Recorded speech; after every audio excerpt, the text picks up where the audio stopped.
നിങ്ങളിപ്പോൾ ഇവിടെ പറഞ്ഞല്ലോ ഈ സ്റ്റേജ് കെട്ടിയത് 25 വയസ്സിന്റെ ഭാര്യക്കാരാണ്. നിങ്ങൾക്കൊരു വർത്താനം അറിയോ? ഞാൻ ഈ റബീഉൽ അവ്വൽ 12 രാത്രി കൊല്ലങ്ങളായി യാത്ര ചെയ്യുന്ന ഒരാളാണ്. ഇങ്ങനെ യാത്ര ചെയ്യും. ചിലപ്പോൾ അയാൾ ദ്വാരക്കാൻ പറയും, ചിലപ്പോൾ പരിപാടി ഉണ്ടായി തിരിച്ചു പോകും. ഞാൻ ഈ കാണുന്നൊരു അത്ഭുതകരമായ കാഴ്ച എന്താണെന്നറിയോ? എനിക്ക് അത്ഭുതമാണ് ഇപ്പോഴും.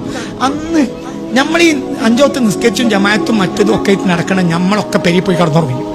അതേ സമയത്ത് അങ്ങാടിയുള്ള പിള്ളേർ നേരം വിളിക്കുന്നവരെ അവര് തോരണം കെട്ടിയും തൂക്കിയും ഒരു ജമാഅത്തിനൊന്നും പോലും ഉണ്ടാവും. ഒരാകെ ഒരു പണി എന്നുള്ളത് ഓർക്കത് മതിയാകൂടോ?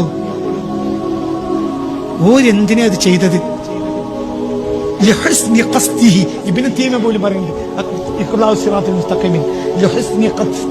അവന്റെ ഉദ്ദേശം നല്ലതാണ്. അവൻ ബഹുമാനിച്ചത് ആരെയാ? സുൽത്താനെയാണ്. മതിയാകൂന് ഓൽക്കത് മതിയാകൂലടോ.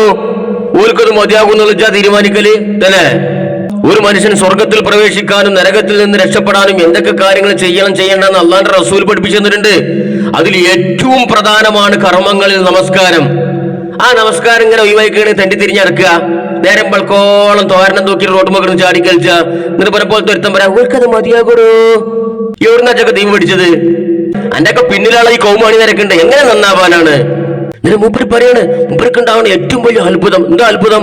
നമ്മളെപ്പോലത്തെ ആൾക്കാർ 5 നേരത്തെ നിസ്കാരവും ജമാഅത്തൊക്കെ കൃത്യമായി നിസ്കരിച്ചിട്ട് വീട്ടിൽ പോയി കൊടുന്നിറങ്ങുന്നു. പിന്നെ താൻ റോട്ടുമൊക്കെ ചാടി കളിക്കണം. നിസ്കാരം ജമാഅത്ത് നിസ്കാരമൊക്കെ കഴിഞ്ഞ ശേഷം വീട്ടിലൊന്നും പോകാതെ കെട്ടിയാളി നോക്കാതെ റോട്ടുമൊക്കെ തല കുത്തി മറിയാൻ. അപ്പൊ നമ്മളൊക്കെ വീട്ടിൽ പോയി കിടന്നുറങ്ങും. എന്നാൽ അങ്ങാടിയിൽ ഇങ്ങനെ തെണ്ടി തിരിഞ്ഞെടുക്കുന്ന ഈ ചെക്കന്മാരുണ്ടല്ലോ, ഈ നബിദിനാഘോഷത്തിന് വേണ്ടി ചാടി കളിക്കണ ഈ കൗമ്, ഓർക്ക് ജമാഅത്തുമില്ല, 5 നേരത്തെ നിസ്കാരമില്ല, ഓര് തോരണം തൂക്കി ഇങ്ങനെ നടക്കുകയാണ്. ഓർക്കത് മതിയാകൂടോ? എന്തുകൊണ്ടാണ് ഓരോ ചെയ്യുന്നത്?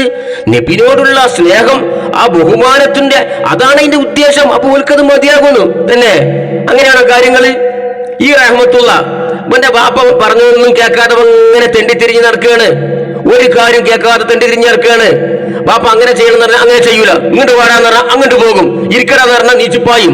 അങ്ങനെ ബാപ്പ പറഞ്ഞതിനൊക്കെ നേരൊക്കെ എതിര് ചെയ്തിട്ട് ബാപ്പാന്റെ ബർത്ത്ഡേ വരുമ്പോ ഇന്റെ ബാപ്പ സിന്ദാബാ എന്നിട്ട് അങ്ങാടി കൂടി ഇങ്ങനെ തോരണം കെട്ടിയിട്ട് പ്രകടനം വിളിച്ചാല് എനിക്കത് മതിയാകൂടോ എന്ന് റഹ്മത്തുള്ളാന്റെ ബാപ്പ പറയായിരിക്കും. പക്ഷെ ഇസ്ലാമിന്റെ നിയമം അങ്ങനല്ല.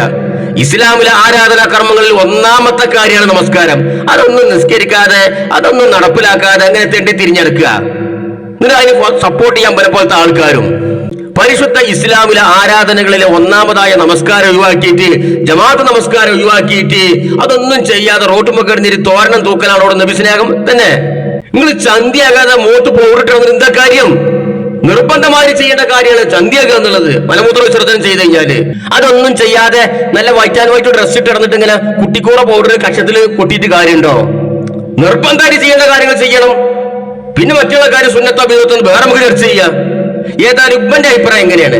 എന്നാ ഈ സമസ്തിപ്പെട്ട വേറെ പണ്ഡിതം പറഞ്ഞു കേട്ടോളിയും. ഫർളായ നിസ്കാരം കളാക്കരുത്, അതും വേണം പറയാം. കഴിഞ്ഞ റബീഉൽ അവ്വലൊക്കെ ബൾബും മാലിയും മൗലൂദൊക്കെ ജോറാണ്, പക്ഷെ നിസ്കാരം ബാക്കിലാണ്. ഞങ്ങൾ പറഞ്ഞില്ലാന്ന് പറയണ്ട, നിസ്കാരം ബാക്കിലാണ്. ചില ആളുകൾ പള്ളിയിൽ വന്നിട്ട് ബൾബ് എങ്ങനെയാണ് തൂക്കും, ജമാഅത്ത് അവിടെ നടക്കണ്ടാവും, അതിൽ പങ്കെടുക്കൂല. അത് കഴിഞ്ഞാൽ കയറിയിട്ട് നിസ്കരിക്കില്ല. അപ്പം ബൾബ് ഒന്നായിട്ട് തൂക്കിയിട്ട് പോയിട്ട് പരി പോയിട്ട് തിന്നിട്ട് മൂക്കറ്റം വീർപ്പിച്ചിട്ട് കിടന്നുറങ്ങാണ്. ഒക്കെ റസൂലുള്ളാഹിനുള്ള സ്നേഹമാണ് അല്ലേ? അതിന് റസൂലുള്ളാഹിനോട് സ്നേഹം എന്ന് പറയില്ല, മാല ബൾബിനോടുള്ള സ്നേഹം എന്ന് പറയാം. ഞാൻ റബീഉൽ അവ്വലിൽ ഒരു പ്രോഗ്രാം കഴിഞ്ഞ് വരുമ്പോൾ ഒരു 3-3:30 മണിക്ക് ഒരു മഹല്ലില് ഒരു മദ്രസ ഗ്രൗണ്ടിൽ കുറേ ആളുകൾ ഇങ്ങനെ അടുപ്പത്ത് ചൂടെടുത്തിട്ട്, ചില ആളുകൾ ഉള്ളി മുറിക്കുന്നത്, കണ്ണിന് വെള്ളം ഒഴുകുന്നത്, ചില ആളുകൾ അടുപ്പത്ത് തീജ്വാലയുടെ ആ ഉഷ്ണം സഹിച്ച് ചൂട് സഹിച്ചിട്ട് എന്തൊക്കെയോ പണിയെടുക്കുന്നത്. വണ്ടി നിർത്തിയിട്ട് പോയി സലാം പറഞ്ഞ് എല്ലാവരും കൂടി ഇരുത്തിയിട്ട് ഒരു കട്ടൻ ചായക്ക് വെച്ച് തന്ന് എനിക്കിങ്ങനെ അവർക്ക് ദ്വാരം കൊടുക്കാനുള്ള ഒരു താല്പര്യം. അപ്പം ഞാൻ ചോദിച്ചു നിങ്ങൾ ഇരുത്തം തുടങ്ങിയിട്ട് എത്രയെന്ന് വെച്ച്. ഒരാൾ പറഞ്ഞ് അസർക്ക് വന്നിക്കണെന്ന് പറഞ്ഞ്, മറ്റേ പറഞ്ഞ് മാരിബൊക്കെ വന്നിക്കണെന്ന് പറഞ്ഞ്. അപ്പം ഞാൻ ചോദിച്ചു നിങ്ങൾ അസറും മാരിബൊക്കെ എവിടുന്നാണ് നിസ്കരിച്ച് വെച്ച്. അപ്പം എന്നോട് പറഞ്ഞ് 3-4 ദിവസമായിട്ട് നിസ്കരിച്ചില്ല, നബിദിനം കഴിഞ്ഞിട്ട് നിസ്കരിക്കാന്ന് വെച്ചാന്ന് പറഞ്ഞു. ഇത് സമസ്തിപ്പെട്ടൊരു പണ്ഡിതനാണ്. അപ്പൊ ഇയാൾ നട്ടപ്പാതിരൊക്കെ ഓരോ പരിപാടിയും കഴിഞ്ഞ് വരുമ്പോ ഇങ്ങനത്തെ ടീമിനെ കാണാറുണ്ട്. അത്രേ എന്ത് നബിദിനത്തിന് ഇങ്ങനെ 3-4 ദിവസമായിട്ട് തോരണം തൂക്കിയിട്ട് അതിന്റെ എല്ലാ പരിപാടികളും സ്റ്റേജ് കെട്ടിയിട്ട് നബിനെ സ്നേഹിക്കാനുള്ള അലച്ചോണ്ട് ഇങ്ങനെ തെണ്ടി തിരിഞ്ഞെടുക്കുന്ന ചെക്കന്മാരെ കാണലുണ്ട്. അപ്പൊ ഓൾക്ക് ജമാഅത്തും ഇല്ല, നിസ്കാരമില്ല, ഒന്നുമില്ല. എന്നിട്ട് ഇയാൾ എന്താ പറഞ്ഞത്? ഓൾക്കത് മതിയാകൂടോ എന്ന് ഇയാൾ പറഞ്ഞത്? പറ്റൂല എന്നാ പറഞ്ഞത്. നിങ്ങളെ മുമ്പിലിരിക്കുന്ന ഈ കൗമിനെ സുഖിപ്പിക്കാൻ വേണ്ടി ഓരോ സമയത്തും ഓരോന്ന് അങ്ങനെ വിളിച്ചു പറയുന്നേ. നിങ്ങൾക്ക് എന്ത് ഇസ്ലാമിനോട് എന്ത് കൂറാനുള്ളത്?